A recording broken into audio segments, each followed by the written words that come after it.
Presiden RI Prabowo Subianto resmi mengusulkan pemberian amnesti terhadap Sekretaris Jenderal PDI Perjuangan, PDIP, Hasto Kristianto dan abolisi untuk Menteri Perdagangan periode 12 Agustus 2015-27 Juli 2016 Thomas Trikasih Lembong atau Tom Lembong.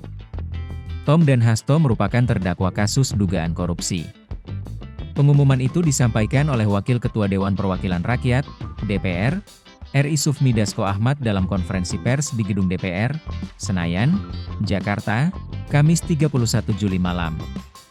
Prabowo disebut sudah mengirim surat ke DPR RI untuk mendapat persetujuan terkait keputusannya tersebut. Lantas, bagaimana aturan dan apa perbedaan amnesti dan abolisi tersebut?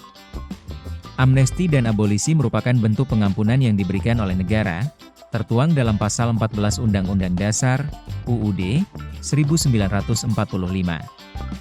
Amnesti dan abolisi merupakan konsekuensi yudisial yang merupakan akibat dari keputusan politik kekuasaan eksekutif dan legislatif untuk melepaskan tanggung jawab pidana seseorang untuk dituntut apabila belum diadili, atau membebaskan seorang terpidana dari hukuman yang sedang dijalaninya. Amnesti dan abolisi diatur dalam Undang-Undang Darurat Republik Indonesia Nomor 11 Tahun 1954. Hanya saja, UU tersebut tidak mengatur secara detail mengenai definisi amnesti dan abolisi.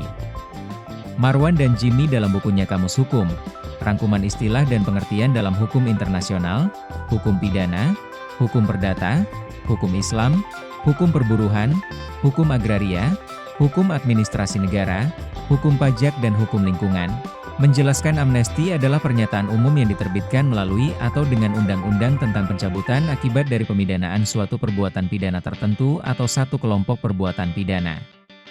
Sementara abolisi adalah suatu hak untuk menghapuskan seluruh akibat dari penjatuhan putusan pengadilan atau menghapuskan tuntutan pidana kepada seorang terpidana, serta melakukan penghentian apabila putusan tersebut telah dijalankan. Dampak dari pemberian amnesti adalah semua akibat hukum pidana terhadap orang tersebut menjadi hapus atau dihapuskan. Sedangkan ketika seseorang diberikan abolisi, maka penuntutan terhadapnya ditiadakan. Penjelasan lain yang tertuang dalam Undang-Undang Darurat Nomor 11 Tahun 1954 menyebutkan bahwa amnesti merupakan pengampunan atau penghapusan hukuman yang diberikan kepala negara kepada seseorang sekelompok orang yang telah melakukan tindak pidana tertentu. Dengan kata lain, amnesti menghapuskan hukuman pidana yang telah dijatuhkan, sementara abolisi menghentikan kasus sebelum diputuskan pengadilan. Keduanya merupakan hak prerogatif Presiden, tetapi tetap harus mendapat pertimbangan DPR dan nasihat Mahkamah Agung.